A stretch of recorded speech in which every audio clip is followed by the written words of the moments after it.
Hello there, fellow humans, and welcome to this video. And today I want to talk about premium tanks. Now, there are some people that say that they can't be nerfed, or that collector tanks can be nerfed and premiums can't be nerfed, and that's obviously a load of... Oh, gotcha. Now like and subscribe. Premium tanks can be nerfed. Wargaming can nerf any premium tank. They can do whatever they want because it's their game. So, you know, it is their decision whatever they do in terms of balance. Tomorrow they could technically put the Type 59 to a DPM of 5, but it's obviously never going to happen. And there is two very good reasons for that. Number one is this, because Wargaming has experience in stuff like this, and I mean, they didn't learn much from it, but they have experience. And this is an article from 2012, which is probably older than most Blitz players these days, but still, it explains why the Type 59 was removed from the shop. As you can see here, this decision has been made to ensure a healthy gameplay balance at high tiers. Basically, it's OP. After that, it was nerfed. A lot of people were mad, and a lot of people wanted refunds, because this is like if you buy a phone and then your phone company comes to your house, saws your phone in half, and be like, no, you can't have a refund, we had to nerf it. You can kind of see that that is quite bad. And that is simply why they're not going to nerf them, you know?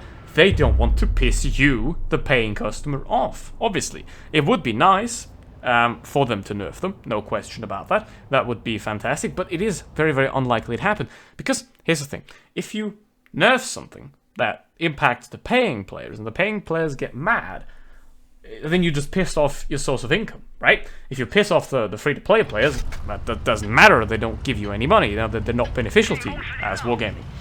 You know, so they don't care. They want your money, man. And the added bonus is that if premium tanks are better, then you're a lot more forced into spending money on the game to sort of get an advantage, to get equal with those that spend money. So it is a two-way bonus for Wargaming, as in they piss off free-to-play players, but keep them playing by having the game just be good enough to be fun to play for free. And they also sort of try and push you slowly towards spending money, and then get a premium tank that is better, obviously. Then, why would they nerf a premium tank? Well, if something is unbalanced, like the Smasher or the Annihilator, they should nerf it, right? Well, here's the thing. A lot of people do want tanks to be nerfed, including myself. And a lot of people will then get mad when said tanks are nerfed. A lot of the people that paid for it, you know, like if you pay for a Smasher, and then suddenly your Smasher gets nerfed, you're kind of mad. Because, obviously, you want everyone else's tank to be nerfed, but you don't want your tank to be nerfed. That is very human, in a way.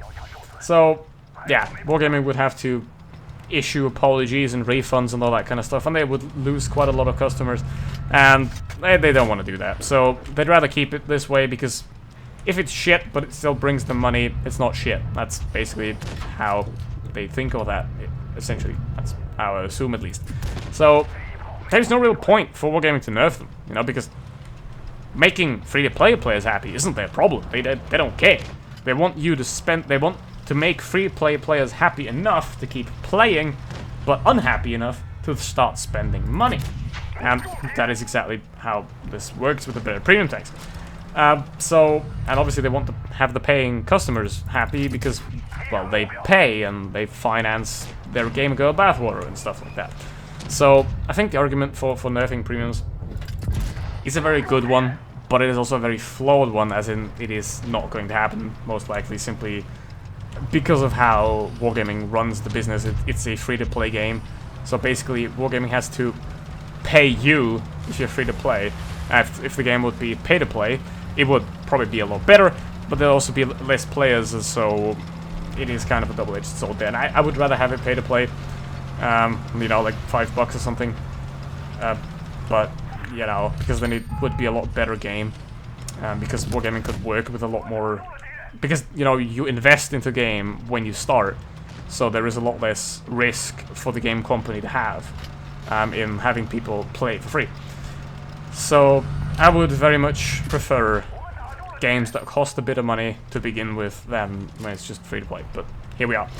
That's not going to change now at all. I mean, look at CSGO. When CSGO went free to play, it was infested with hackers, infested with bots, and it pretty much went to shit. So they had to revert on that as well. So free to play is not a great option, I'd say. It's obviously a great option to draw in the kids and then exploit them by gambling, but it's just not a really amazing option. But that draws us back to the premium tanks. When you're a free-to-play game, you have to make up the loss that you gain, essentially, by having free-to-play players. So you have to make your paying players happy, and you gotta make them continue to pay. And you're not going to achieve that by nerfing their toys, and that's just dumb. So yeah, they're not gonna nerf premiums. That's it. Thanks for watching. Bye.